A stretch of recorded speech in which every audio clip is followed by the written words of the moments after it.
De plus en plus de vidéos générées par l'intelligence artificielle à partir d'un simple texte circulent sur les réseaux sociaux et la qualité de l'image est à s'y méprendre. Sommes-nous en train d'assister à une petite révolution technologique? Faut-il craindre une montée de la désinformation? Avec nous, Bruno Guglielminetti, conférencier animateur du balado d'actualité numérique moncarnet.com. Bonsoir, Bruno. Bonsoir, Gérald. Il y a vraiment une pléthore de logiciels en ce moment qui carburent à l'intelligence artificielle, qui sont capables de générer des vidéos très réalistes. Est-ce qu'on est en train d'assister au début d'une révolution? Oh, je pense que le mot est juste, hein. C'est vraiment le début d'une révolution parce qu'aujourd'hui, les outils qui sont en place et qui sont surtout accessibles, et je pense que c'est là qui est la différence. Depuis longtemps, les grands studios Hollywood arrivent à générer des gens qui ne sont plus de ce monde pensez au moment où on avait généré le personnage de la princesse Léa alors qu'elle était décédée. Sauf que ça, c'est une chose et ça coûtait des millions de dollars pour le faire. Aujourd'hui, on a des solutions qui sont à portée de main à partir de l'Internet et qui permettent de créer ce type de production pour quelques centaines de dollars, ou dans certains cas, c'est même gratuit. Et donc, ça permet à des créateurs d'aller beaucoup plus loin. Et on est en train de voir avec l'expérience, parce que ça fait une bonne année et demie qu'on voit ces outils-là circuler, on est en train de voir une génération de créateurs qui commencent à pas mal bien saisir la bête et arrive à en faire des créations un peu comme on voit là présentement à l'écran. Absolument, c'est à s'y méprendre, mais c'est quoi l'utilité, la véritable application derrière ce type de création? Bien, il y a deux utilités. D'abord, évidemment, pour les créatifs, c'est de permettre d'aller plus loin dans la création. Puis je voudrais, dans le monde de la communication aussi, il y a tout le contexte financier. Il y a un facteur économique qui est très important. Je parlais encore récemment dans mon carnet avec une agence de publicité en France qui maintenant commence à offrir ce produit-là à des clients de générer des publicités de façon avec l'intelligence artificielle générative. Et les clients, bien, écoutez, ils arrivent avec une facture qui vaut l'équivalent de 10 de ce que valait une même publicité, mais faite avec les moyens traditionnels. Alors, vous voyez tout de suite l'incitatif, c'est de l'argent qui, par la suite, peut être placé pour que cette publicité-là soit vue ou carrément qu'elle soit économisée et placée à d'autres endroits. Alors, il y a un aspect économique qui est très fort. Et ces outils-là, bien, de plus en plus sont accessibles, donc on les voit de plus en plus être utilisés. Mais là, tous les logiciels ne sont pas arrivés loin de là à la perfection. On va l'apercevoir à l'écran. Il y a des vidéos générées à partir de l'intelligence artificielle qui ont des défauts quand même plus apparents que d'autres. Mais la technologie est quand même en train de se perfectionner de plus en plus.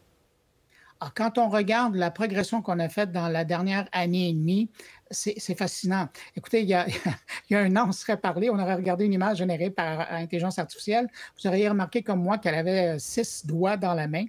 Aujourd'hui, ce type d'erreur-là, on ne la voit plus passer. Ce qu'on est en train de voir maintenant, ce sont évidemment des illustrations, des présentations qui peuvent sortir, j'allais dire, de l'entendement ou de la raison parce que on recrée des environnements qui n'existent pas, en tout cas, du moins qu'on ne sait pas qu'ils existent. Et de temps en temps, bien évidemment, on arrive à créer des situations qui, normalement, ne pourraient pas être faites ou qui ne pourraient pas être photographiées parce que ces mondes-là n'existent pas. Mais on les crée parce qu'au départ, il y a quelqu'un qui l'a imaginé et qui envoie une requête et la machine, elle répond et donne sa version, sa lecture de cette demande-là. Il y a une vidéo cette semaine qui a circulé, une vidéo qui montre une jeune femme que plusieurs croyaient véritable. Là, et après ça, on se rend compte qu'elle est générée entièrement par l'intelligence artificielle. Puis finalement, on se rend compte que c'est de l'hyper-trucage avec une bonne touche d'intelligence artificielle. Comment cette vidéo-là a été produite? Oui, ça, c'est fort intéressant. C'est une entreprise française, dans ce cas-ci, qui a été sur Internet et qui a été demandée à des gens qui ont comme business de faire des vidéos de 15 secondes, 30 secondes pour des agences de publicité. Et donc, il leur a demandé s'ils pouvaient acheter leur image pour 400 environ. Et par la suite, bien, ces gens-là acceptaient de créer des vidéos, des canevas, si vous voulez, qui par la suite étaient utilisés pour les clients de la grande entreprise qui avait fait l'acquisition de ces vidéos de base-là. Et donc, dans ce cas-ci de cette publicité-là, on a pris une vidéo d'une jeune femme qui parle dans une voiture et on a décidé d'annoncer des tissus nettoyants. Mais au départ, ce n'est pas du tout ce qu'elle racontait, mais on a donc dû faire du lip-sync, adapter les lèvres au texte qui avait été fait. Mais aujourd'hui, si je voudrais faire une nouvelle publicité avec la même vidéo, je pourrais le faire. Et donc, de là, la notion d'hyper-trucage, on prend un document document vidéo et on l'adapte à nos besoins. Et on l'a vu, genre, il y a 1 an et demi, 2 ans, avec le président Obama, à qui on faisait dire n'importe quoi. Mais aujourd'hui, c'est monsieur, Ben oui. madame, tout le monde. Et dans le Washington Post aujourd'hui, il y avait un article qui parlait justement de ces gens maintenant qui se font voler leur image sur Internet et utilisée dans des campagnes publicitaires, et ça, même sans être payé. Et donc, pour les gens à la maison, pour nous tous, est-ce qu'il y a des indices auxquels on doit porter attention pour savoir si ce qu'on regarde est vrai ou c'est généré par l'intelligence artificielle?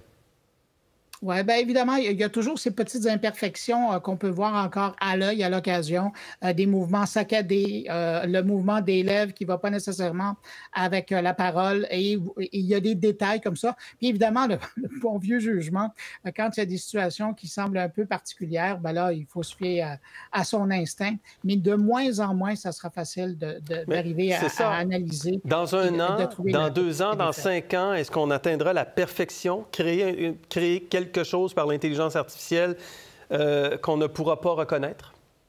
En moins de 5 ans. Oui. Moins de Ah 5 oui. ans? Moins de 5 ans, Ah oui. je ne sais pas, l'an prochain, il y a des élections à chaque Ah année, oui, là. oui, on est quelque part entre dans 1 an ou 2 ans. À la vitesse où on va présentement à développer ces outils-là, c'est fascinant. Et ce qui est inquiétant aussi, en tout cas, c'est fascinant, mais c'est inquiétant aussi pour les artistes, entre autres, parce Oui. qu'il y a beaucoup, beaucoup d'emplois qui pourront disparaître à la faveur de l'intelligence artificielle.